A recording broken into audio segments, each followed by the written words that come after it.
ونستعين به ونستغفره ونعوذ بالله من شرور أنفسنا وسيئات أعمالنا.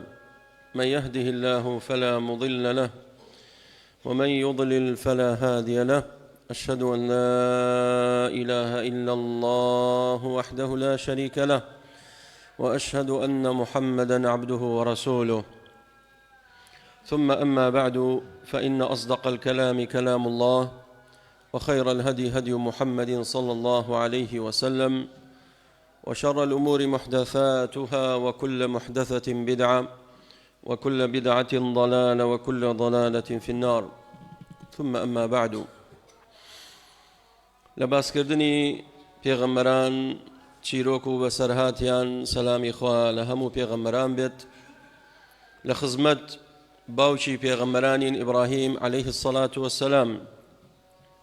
طبیعی منهجی هەموو پێغەمبەرێک کاتێک دێ وەخوای تەعالا هەڵیانە بژێرێ و ڕەوانەیانەکا بۆ قەومەکەیان، بۆ گەلەکەیان. منهجی هەموو پێغەمبەرێک سەرەتا لە خزم و لە ناسیار و عەشیرەت و باوک و دایکە و دەست پێکات بۆ ئەوەی بێنە ناو ڕێگای خواپەرستی، واز لە بتپەرستی و شرک بێنن. هۆکارەکەش بۆ دوو هۆکارە گەڕێتەوە. یەک لەبەرەوەی ئەمە دایک و باوکێتی و حەقی لەسرە، مافی دایک و باوک لەسەر منداڵ ئەوەیە نەسیحەت و ئامۆژگاری بکات. واروەها خاڵی دووەم، ئەگەر لە ماڵی خۆت دایک و باوکت هیدایەت وەربگرێت، ئەبێ بە هێزێک و قووەتێک بۆ داعی و بانخواز. چونکە ئەگەر تۆ لە دەرەوە نەسیحەت و ئامۆژگاری خەڵکەی، بێگومان دوعات و بانخوازان کاتێک نەسیحەت و ئامۆژگاری خەڵکەکەن لە بەرامبەردا خەڵکانێک ئەبن بە دوژمنی. هەموو داعیەک، هەموو بانخوازێک وایە، کەس ناڵێ بێت بڵێ هاوە گوڵێکە و دەستخۆشیت لێ بکات، بەڵکو خوای تەعالا فەرمێ وەکەذالکە جەعەلنا لكل نەبی عەدووًا من المجرمین. هەر پێغەمبەرێکمان ناردبێ ئیلا لە بەرامبەر ئەو پێغەمبەرە مجرمێک ڕاوەستاوە و ئەیەوێ داعوەکەی بکوژێنێتەوە. بەڵام ئەم داعیە، ئەم پێغەمبەرە پێویستی بەوەیە کەوایەشێک موسانەدەیکە، پاڵپشتی بێت. بۆیە ئیبراهیم عەلەیه الصلاة والسلام لە سەرەتا هات داعوە و بانگەوازی بۆ باوکی بوو. باوکی بتپەرست بوو، مشریک بوو. لێرە خوای تەعالا لە قورئانە بۆمان باسەکات و تۆماری کردووە گفتوگۆیەک، حیوارێک لە نێوان باوک و کوڕ ڕووەدات. کۆمەڵێ نەسیحەت و ئامۆژگاریەکە. ئیبراهیم سەلامی خوای لێ بێت نەسیحەت و ئامۆژگاری باوکێکات کە ئازەڕە. بابین نەقلی ئەو ڕووداوە بکەین و بیخوێنینەوە بۆ ئەوەی هەمومان ئینشاء الله استیفادەی لێ بکەین. خوای تەعالا لە سوورەتی مەریەم دەفەرمێ وإذ قال إبراهيم ياخذ واذكر في الكتاب إبراهيم إنه كان صديقا نبيا. أي محمد صلى الله عليه وسلم، واذكر في الكتاب واتال قرآن باسك بو بتبرستان بو مشركين إبراهيم سلامي خوای لێ بێت. باسی ئیبراهیمیان بۆ بکە. ئیبراهیم کێیە؟ خوای تەعالا بە دوو وەسف بۆمان باسەکە. دەفەرمێ ئینەه کانە صدیقا نەبیە. ئیبراهیم کەسێکی سەرڕاست بوو، ڕاستگۆ بوو، هەم لە گفتاری و هەم لە کرداری. ئێمە زۆر جار خەڵکێکەیە لە گفتاری ڕاستگۆیە بەڵام لە کرداری ناڕاستە. یعنی خەڵکێکەیە بە زمان ڕاستەڵێ بەڵام بە عەمەل هەڵێوەشێنێتەوە، ڕاست ناکات. بۆ عەمەلی نییە. بە خەڵکەڵێ خەڵکی نەدرۆ مەکەن، خۆی درۆکات. لە کاتێکە بەڵێ شەریعەتی پیرۆزی ئیسلام دەڵێ درۆکردن دروست نییە. بە خەڵکەڵێ خەڵکی نەڕەشوە مەخۆن، بەرتیل مەخۆن، خۆی ڕەشواخوا، خۆی بەرتیل ئەخوات. دێ بۆ مزگەوت دانیشتووە، گوێ لە ئیمام و خەتیب ئەگرێت، بەڵام لەو لاشەوە خەریکی ڕەشوە خواردن و بەرتیل خواردنە. بۆ ئەی نابێ صدیق بی، نابێ تۆ سەرڕاست بیت، نابێ کردار و گفتارت یەک بێت. بۆی ئەمە خوای تەعالا پێمانە فەرمێ ئینەه کانە صدیقا نەبیە. ئیبراهیم عەلەیه الصلاة والسلام قول و فعلی یەک بووە، نەک هەر قول بێت کە زۆربەمان ئەمڕۆ واین بەداخەوە. لقل أول شيء كان نبيا رسولا إبراهيم عليه الصلاة والسلام إذ قال لأبيه يا أبت لم تعبد ما لا يسمع ولا يبصر ولا يغني عنك شيئا. سيم أدبك براكانم إبراهيم عليه الصلاة والسلام لقل أويك باوشي بباورا جنيوي بينادات سكاتي بيناكات دلي يا أبتي بأدب رفيع بو بري ريزو احترام دلي أي باوشي شرينم أي باوشي مهربان بويا لقل أوشا كبي باورا سكاتي بيناكات بلكو جنيو بخواكانشي نادات يعني نالت أم كرو شلو شورانة شيتو أي برستيت لا قال لما تعبد ما لا يسمع ولا يبصر ولا يغني عنك شيئا. أي باوشي مهربان أي باوشي شرين تو بو شتانك أبرستيت ما لا يسمع هيج نابيستن ولا يبصر نابينا ولا يغني عنك شيئا وهي سودت بيناغينت يعني شي يعني پروردگاري منك الله يسمع ويبصر ويغني عنك أشياء خواهي پروردگار أبينيت أبيستيت وهروها سودت بيناغينت بلام أم بتا أم بيكرا بدستي خوتان ديتاشن ودواي دين عبادتي أكن ناتان بينن وكاتيك ايوه هاواريان بي أكن وداويان ليكن ولامتان نادنوا شك أوان جويانية نابيستن ولا يغني عنك شيئا وهي السوديك بيناغينيت بلام الله سبحانه وتعالى الله الصمد يعني همو مخلوقات بيويستيان بالله سبحانه وتعالى هر همو من بيويستمان بذات الله بلام خوي تعالى بيويست المخلوقات كاني الله الصمد جي نياز معنا الله سبحانه وتعالى جقل خوي تعالى نياز من بكسنية أوج معناي الصمد كزورك من آقام لينية كالبرش معنا بوي فرمي يا أبتي لم تعبد ما لا يسمع ولا يبصر ولا يغني عنك شيئا. بوي يا أيها الناس أنتم الفقراء إلى الله والله هو الغني الحميد. براستي إيما هجاري رحمتي خواي پروردگارين إيما بيوسمان بپروردگارا لوي كوا بمان جينيت لوي كوا رحمان بيبكا لوي كوا بركتي خوي دا بقري بسرمان نك إيما بچين شتانێک جگە لە خوای تەعالا پشتی پێ ببەستین و هاواری پێ بکەینێ و داد و ناڵەی بۆ لا بەرزکەینەوە و عیبادەتی بۆ سەرف بکەین بەڵکو دەبێ ئومێدمان بەس بە خوای پەروەردگار بێ. یا ئەبەتی دیسان نەسیحەت و ئامۆژگاری دێ إني قد جاءني من العلم ما لم يأتك. أي باوشي مهربان أي باوشي خوشويست إني قد جاءني من العلم ما لم يأتك.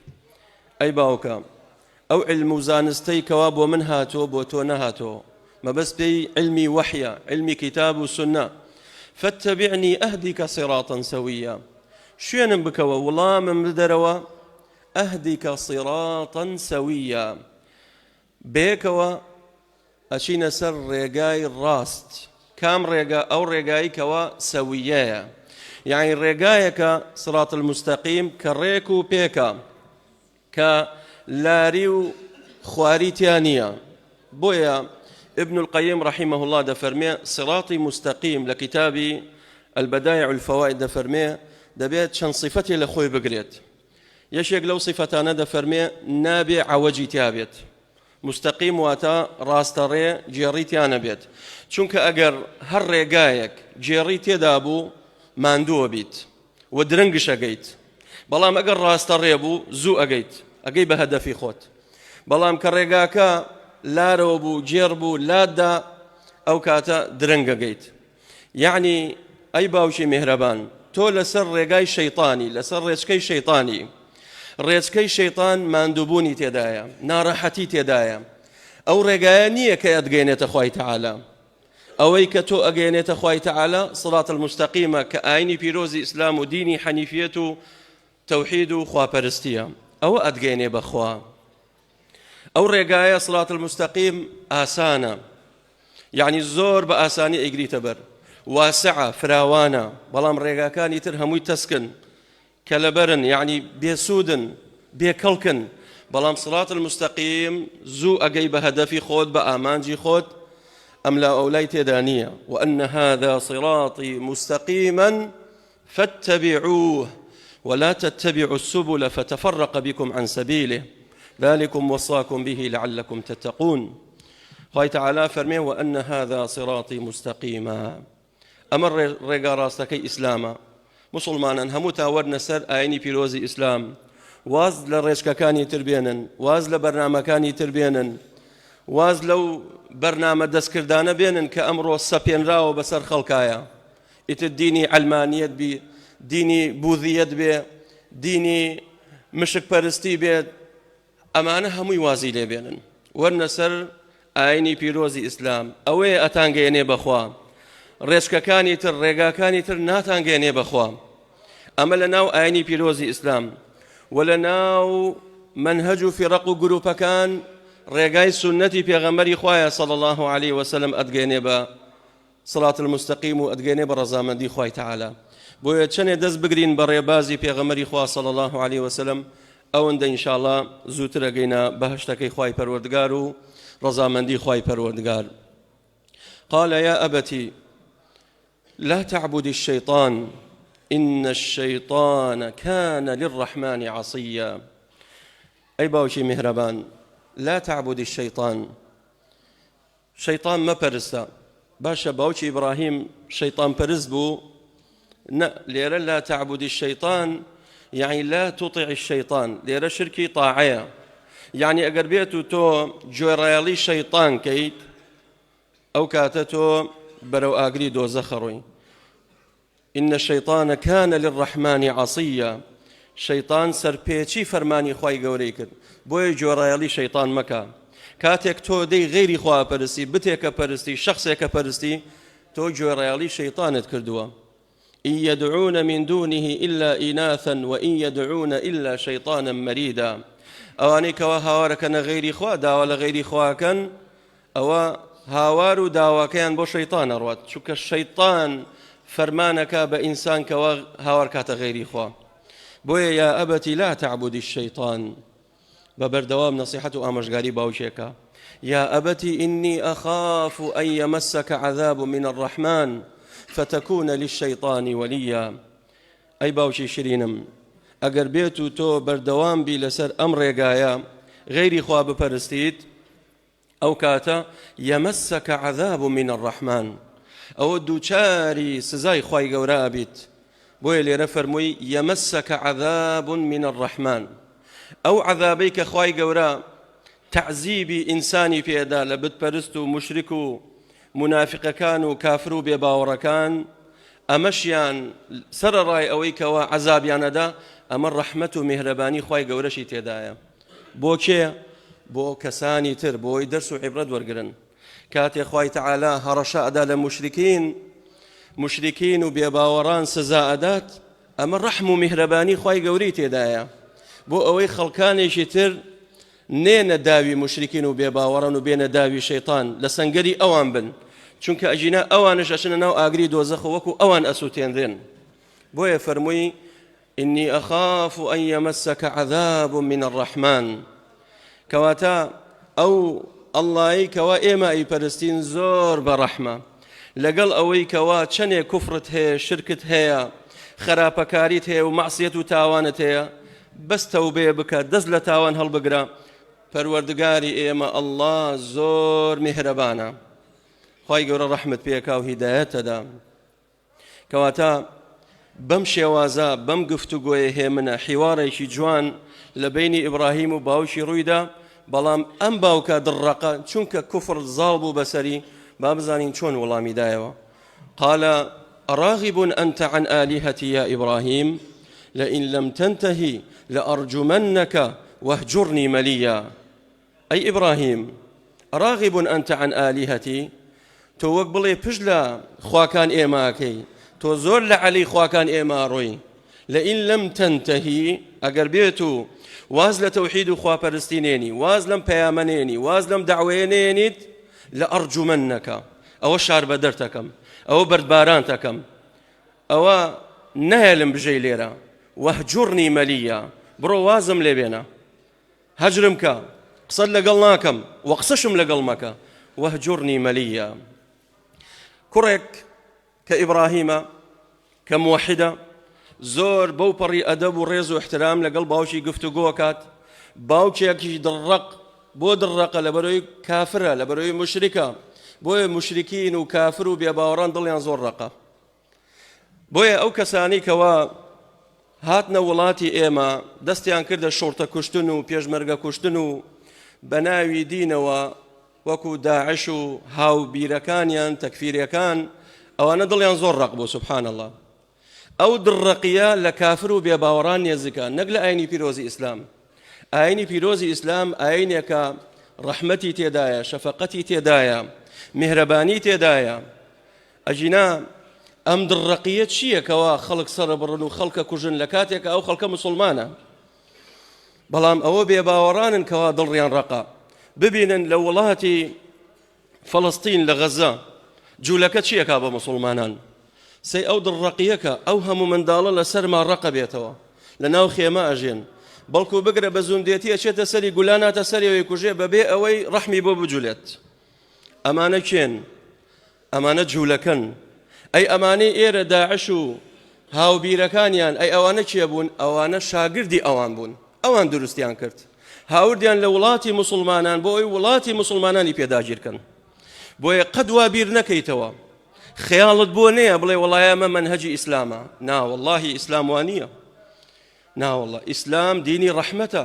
پێغەمبەری خوا صلی الله علیه وسلم کاتێک جەنگی بەدر ڕوویدا بە سەحابەکانی فەرموو کۆیانی کردەوە، فەرمووی کاتێک ئەڕۆین بۆ شەڕ لا تقطعوا شجرة ولا تقتلوا شيخا ولا امرأة ولا طفلا.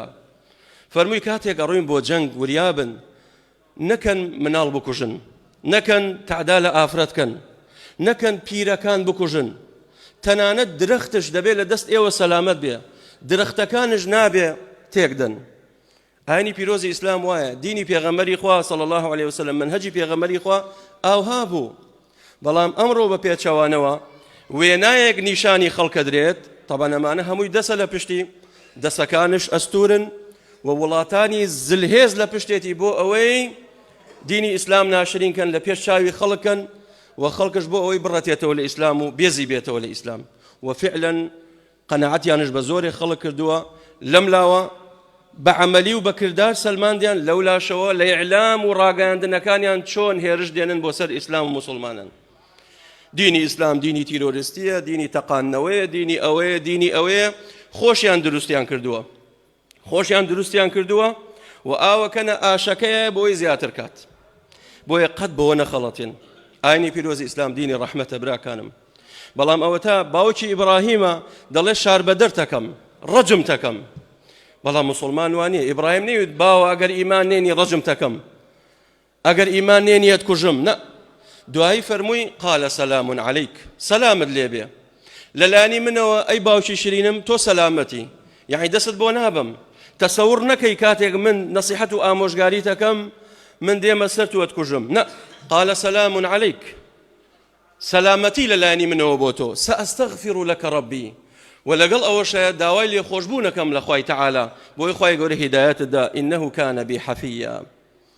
بۆیە لە سەرەتا ئومێدی پێ هەبوو کە مسلمان بێت، دوایی کاتێک کە مسلمان نەبوو بەردەوام بوو لەسەر کوفری خۆی، تەبەڕە منه وما كان استغفار إبراهيم لأبيه إلا عن موعدة وعدا إياه فلما تبين له أنه عدو لله تبرأ منه.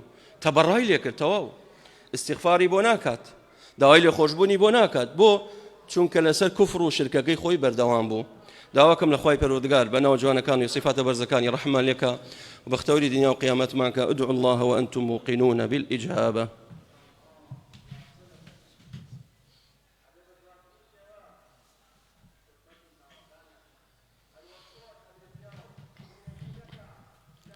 الحمد لله والصلاة والسلام على رسول الله وعلى آله وصحبه ومن والاه. هەر کەسێک پشت بکا لە بەرنامەی پێغەمبەران ئەو کەسە گومڕایە و بە هیلاک چووە لە دنیا و لە دوار ڕۆژدا. و نمونەش باوکی ئیبراهیم سەلامی خوا لە ئیبراهیم بێ، ئازەر لصحيح بخاري هاتوا أبو هريرة بومان دجرته دفرمي يلقى إبراهيم أباه آزر يوم القيامة وعلى وجهه غبرة قترة. دفرمي للروج قيامة باوشي إبراهيم سلامي خوي لبيت باوشي خوي بينيت. شون أي بينيت؟ على وجهه غبرة قترة. باوشي بينيت دمشاوي ناشرين رشدا قرساوة چونکە وجوه دەموچاوی بێباوەڕان لە ڕۆژی قیامەت ڕەشە بێتەوە لەناو هەموو خەڵکا دیارە. ويوم القيامة ترى الذين كفروا وجوههم مسودة أليس في جهنم مثوى للمتكبرين. لروجي قيامت خوي تعالى فرمي مسلمانان ايو بچاي خوتان بينن لو روجدا دمچاوانه كان دروشاوي اگاشيتو روناكا او دمچاوي ايمان دارانا يوم تبيض وجوه وتسود وجوه.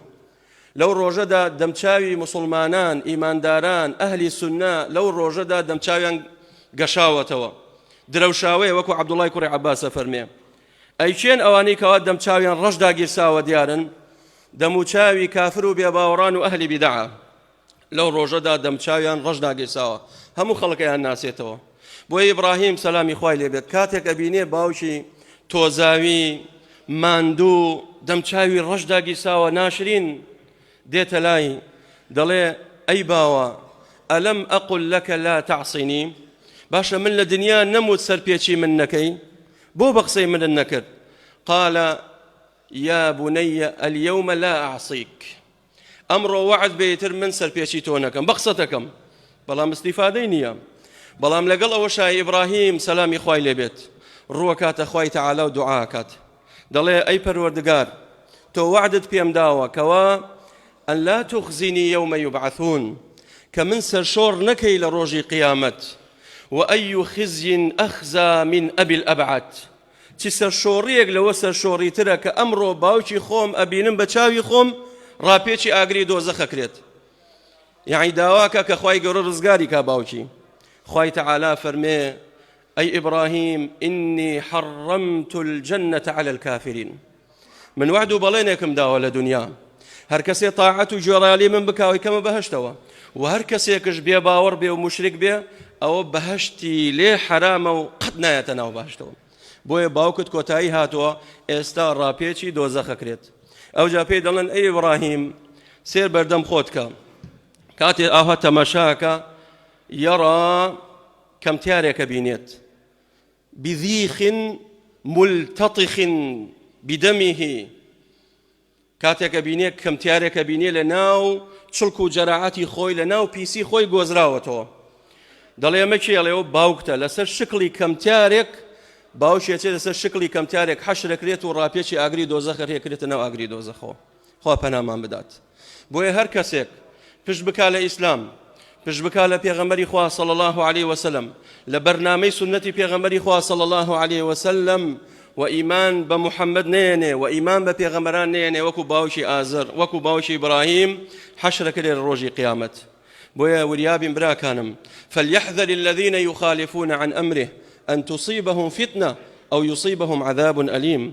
مخالفة كردني أمري بيغمران مخالفة كردني أمري بيغمري خواه صلى الله عليه وسلم آسانية والله بهلاكشي. بيغمري خواه صلى الله عليه وسلم لجنجي تبوك فرموي أمشو بايك هلكات كس درنشة دروا هر كس درناو خيمي خوي بميني لمالي خوي بمينيت بايك هلكا هر كس يقدر بشيت ياشت همو صحابة لمالي خويان بون یەک نەفەرێک نەبێ بە قسەی پێغەمبەری خوای نەکرد صلی الله عليه وسلم لە ماڵەکەی خۆی دەرچۆ دەرەوە بایەکی بە قووەت هات ئەم پیاوەی هەڵگرت بردێ سەر چیای شاخەکان و لێ فڕیدا و وەفاتی کرد. لە دنیاش ئەگەر بە قسەی پێغەمبەری خوا نەکەی صلی الله عليه وسلم ئاوا بە هیلاکەچی دوا ڕۆژ شت قیامەتش ئاوا حەشرەکرێت و بەناو ئاگری دۆزەخ. داواکەم لە خوای تەعالا بەناو جوانەکانی سیفاتە بەرزەکانی یا ڕەبی خۆیان ڕەحممان لێکەی يا ربي خويا بختوري دنيا وقيامة ماكي يا ربي خويا شفاينا خوش كان ما بنيري يا ربي خويا ليتبارينا وبنا وجوانا كانت وصفات برزة كانت ڕەحەمات و بەڕەکاتی خۆت بەسەرماندا بگری. یا ربی خوایە وڵاتمان سەلامەت کەی، یا ربی خوایە وڵاتمان بپارێزی، یا ربی خوایە هیدایەتی مەسئولەکانمان بدەی یا رب العالمین، یا ربی خوایە هیدایەتی مەسئولەکانمان بدەی یا رب العالمین، یا ربی خوایە شفای بەڕەحمت بۆ نەخۆشەکانمان بنێری، یا ربی خوایە لە هەموو تاوانەکانمان خۆش بی، یا ربی خوایە لە تاوانی گەورە و بچووکمان خۆش بی. آمین آمین والحمد لله رب العالمین. قوموا إلى صلاتكم.